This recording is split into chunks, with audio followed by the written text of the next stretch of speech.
বিধানসভার উপনির্বাচনে বরানগরের তৃণমূল প্রার্থী সায়ন্তিকা বন্দ্যোপাধ্যায়, ভগবানগোলায় প্রার্থী রেয়াত হোসেন সরকার। দুই কেন্দ্রের উপনির্বাচনে প্রার্থী ঘোষণা করে তৃণমূল। বরানগরে 1 জুন এবং ভগবানগোলায় 7 মে নির্বাচন। বরানগরের তৃণমূল যুবনেত্রী সায়ন্তিকার বিপরীতে আগেই সজল ঘোষকে প্রার্থী ঘোষণা করে বিজেপি। ভগবানগোলায় রেয়াত হোসেনের বিপরীতে প্রতিদ্বন্দ্বিতা করছেন ভাস্কর সরকার।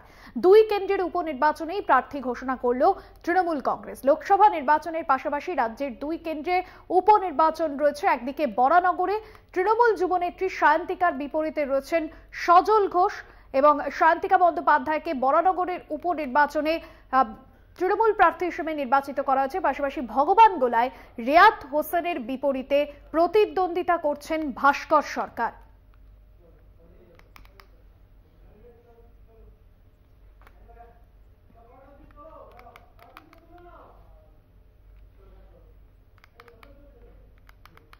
বিধানসভা উপনির্বাচনে বরানগরের বিজেপি প্রার্থী সজল ঘোষ, বরানগরের তৃণমূলের প্রার্থী সায়ন্তিকা বন্দ্যোপাধ্যায়।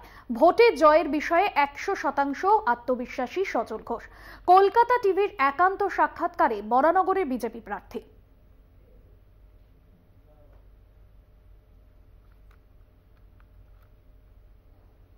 রয়েছে বরানগর উপনির্বাচনে ভারতীয় জনতা পার্টির প্রার্থী সজল ঘোষ। আমরা সরাসরি চলে যাব সজলের কাছে যে নির্বাচনের লড়াইটা কতটা কঠিন বলে মনে হয়। শাসক দলের সাধারণ সম্পাদিকা এবং পরিচিত মুখ, একটা সময় বাঁকুড়া থেকেও প্রতিদ্বন্দ্বিতা করেছিল লোকসভায়। কি বলবেন সজল ঘোষ?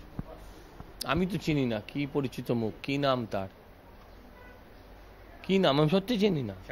ও আচ্ছা, আমি কাল থেকে নাম শুনছি, আমি আগে কোনোদিন শুনিনি। ওই লোকে পাঠাচ্ছে গুড় দিয়ে রুটি, ওনার ডায়লগ, ফেমাস ডায়লগ। আগে আমরা শুনতে, ওদের সব ফেমাস ডায়লগ খামোশ।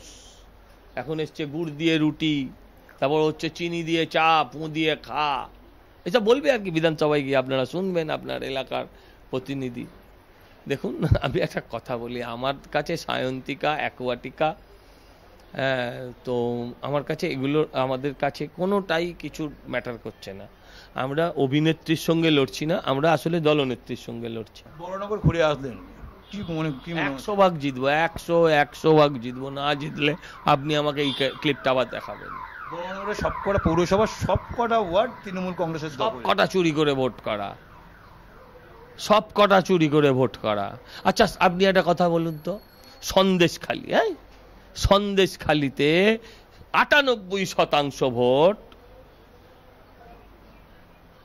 বিনা প্রতিদ্বন্দ্বিতায় সরকার দল জিতেছিল। আজকে সেই সন্দেশখালীতে লাখ লাখ মানুষ সরকারের বিরুদ্ধে চরণ করে রাস্তায় নেমে পড়েছে, তাই না? তাহলে এত লোক যদি ভোট দিয়ে থাকতো এই 6 মাস আগে এই পঞ্চায়েত নির্বাচন, তাহলে এত লোক আজকে বিরোধী হয়ে গেল কি করে? আপনি বলুন না।